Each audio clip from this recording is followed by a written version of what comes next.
আমরা কখনোই ভাবতে পারিনি 2025-এ এসে আমাদের আবার লকডাউন দেখতে হবে। হ্যাঁ বন্ধুরা, পুরো দুনিয়া আবার লকডাউন হতে চলেছে। পৃথিবী জুড়ে হয়তো আবার সবকিছু থেমে যাবে, ঠিক তেমনি একটি সংকেত পাওয়া যাচ্ছে। চীনে পাওয়া গেছে নতুন ভাইরাস, যার নাম HMPV, হিউম্যান মেটাপোনিউমো ভাইরাস। বন্ধুরা, রহস্য জগতের এই পর্বে নতুন এই ভাইরাস সম্পর্কে আপনাদের জানাতে চলেছে। বন্ধুরা, এই ভাইরাস 2001 সালে প্রথম চীনে আবিষ্কার হয়।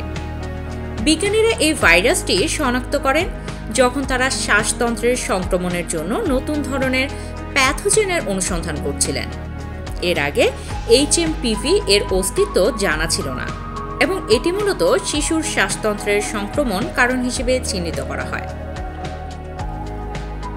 চীনে এবং অন্যান্য দেশগুলোতে HMPVর কারণে শ্বাসতন্ত্রের সমস্যা যেমন সর্দি, কাশি, জ্বর, শ্বাসকষ্ট এবং কখনো কখনো গুরুতর নিউমোনিয়া বা ব্রঙ্কাইটিসও হতে পারে।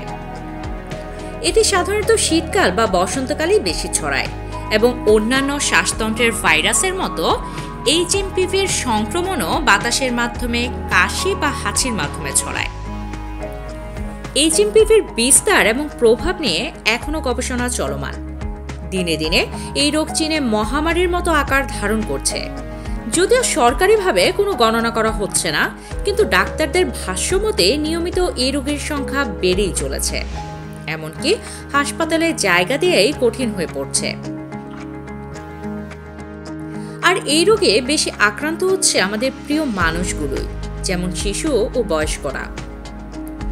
এই রোগ শুধু চীনেই নয়, ছড়িয়ে পড়েছে অনেক দেশে, যেমন চীন, মালয়েশিয়া, ভারত, ভিয়েতনামের মতো দেশগুলোতে। সবচেয়ে ভয়ঙ্কর ব্যাপার হলো বাংলাদেশেও এই ভাইরাসে আক্রান্ত একজনকে শনাক্ত করা হয়েছে। এই রোগটি সাধারণত শিশু, বৃদ্ধ এবং যাদের দুর্বল রোগ প্রতিরোধ ক্ষমতা রয়েছে তাদের মধ্যে বেশি দেখা যায়। HMPV এর সংক্রমণ সাধারণত ঠান্ডা, কাশি, গলা ব্যথা, সর্দি, জ্বর, শ্বাসকষ্ট এবং কখনো কখনো ব্রঙ্কাইটিস বা নিউমোনিয়ার মতো রোগ দেখা দিতে পারে। এই রোগ প্রায়ই শিশুদের মধ্যে শীতকালের বা বসন্তকালে সংক্রমণ ঘটায়। ভাইরাসটি মূলত শ্বাসতন্ত্রের মাধ্যমে ছড়ায়, যেমন কাশি বা হাঁচির মাধ্যমে বাতাসে ভাইরাসের কণিকা ছড়ায় এবং সেটিকেও স্পর্শ করলেও সংক্রমণ হতে পারে। বিশেষজ্ঞরা মনে করেন এই রোগ খুব শীঘ্রই মহামারীর আকার ধারণ করতে পারে।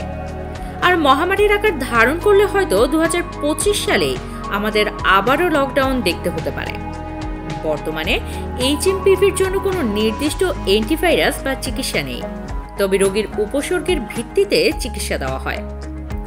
যেমন বিশ্রাম, পানি বেশি পান এবং জ্বর বা ব্যথা কমানোর জন্য প্যারাসিটামল বা অন্য উপযুক্ত ঔষধ দেওয়া হয়। গুরুতর ক্ষেত্রে হাসপাতালে ভর্তি নিয়ে চিকিৎসা দেওয়া হয়। বন্ধুরা, এমন অবস্থায় খুব সতর্ক থাকতে হবে। শিশুদের এবং বয়স্কদের দিকে আমাদের বেশি বেশি খেয়াল রাখতে হবে। সেই সাথে নিজেকেও বাঁচিয়ে রাখতে হবে অতিমাত্রায় শীত এবং শীতের এই বাতাস থেকে। বন্ধুরা, ভিডিওটি ভালো লাগলে সাবস্ক্রাইব করে আমাদের পাশে থাকুন।